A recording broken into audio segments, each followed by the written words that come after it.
with a 1970 CUDA. Those are your car show winners. Here's Russ Strine, Tim O'Hara.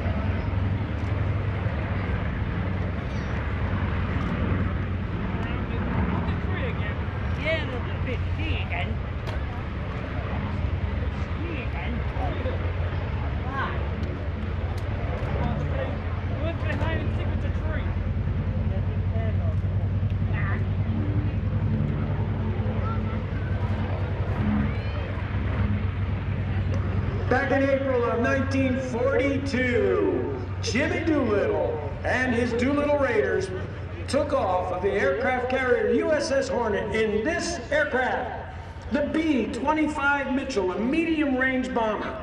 Oh, FDR was mad. The Japanese did a sneak attack in Pearl Harbor, and he wanted to kick them right square in, you know. So he said, look, I want Tokyo bombed. Because the Japanese are all saying, you can't bomb us. Wrong. They came up with a plan, medium bombers, a couple of 100 miles off the coast of Japan, launch them on a one-way mission. Every one of the Doolittle Raiders was a volunteer. Here's the B-25.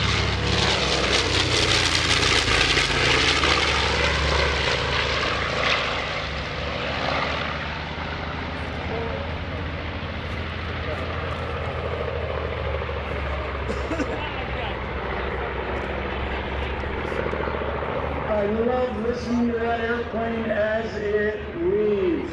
Wow, what a great sound. A pair of Pratt & Whitney R2600s, 14-cylinder double-row radial engine. I think they're 1,700 horsepower apiece. So anyway, we came up with this plan. They were going to fly to China from 200 miles off the Japanese coast, and the carriers were going to come home. Problem was they got spotted 400 miles out. Ruh-roh. They took off anyway, further out, and they bombed Tokyo. They did very little damage. However, they scared the Japanese, and that was worth its weight in gold because Japan held back forces to defend the homeland. From the right, briefing time.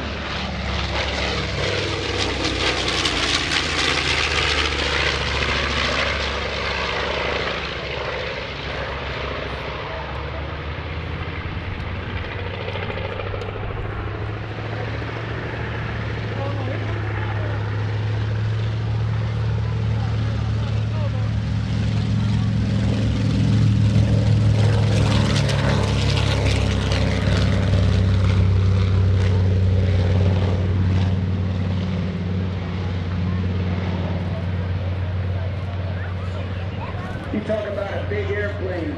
That's the Grumman TBM, actually built by General Motors. The TB stands for torpedo bomber. If it was built by Grumman, it'd be F, because that was their designation. However, this one was built by General Motors. General Motors' designation was M.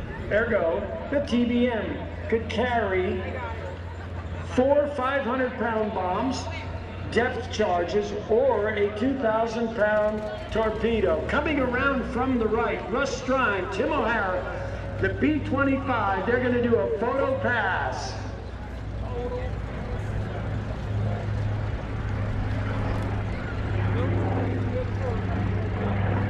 Get ready. Oh, listen to that.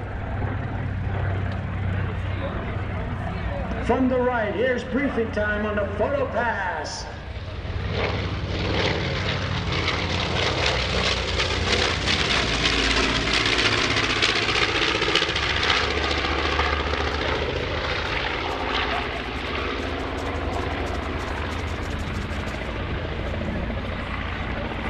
Many, many years have passed since the Doolittle Raiders did their job.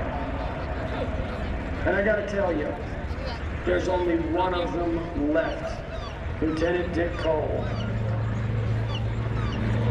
And here comes the TBM. Doors are open.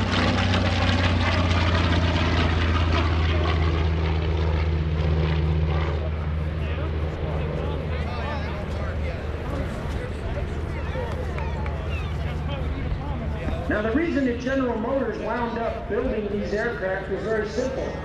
Grumman was in the process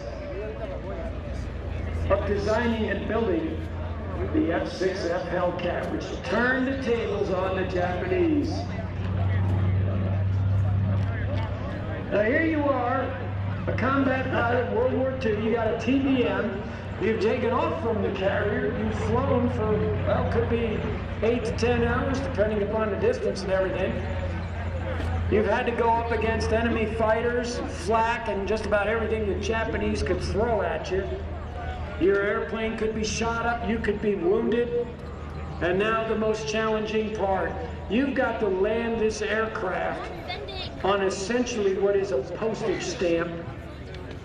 And there are plenty of videos out there of pilots landing on aircraft carriers. Some of them pretty good, some of them not so good.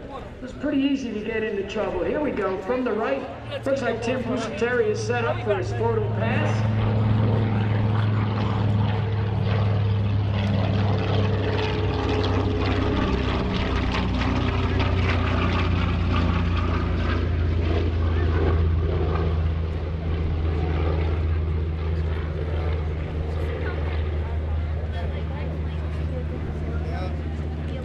Also in the process of restoring a P-61 Black Widow night fighter to flight status. She will be the only one flying in the world.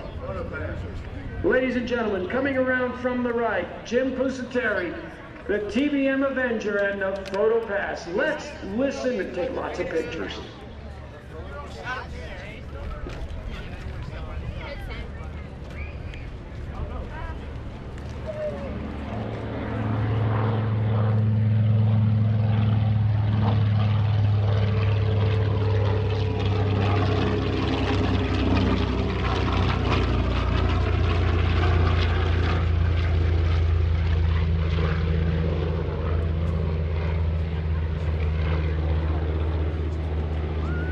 Interesting thing about this aircraft, seeing as how it is based on a carrier, it has two major differences between a lot of the other World War II aircraft in itself. First, realizing that the greatest generation did a job that I can never repay the debt for.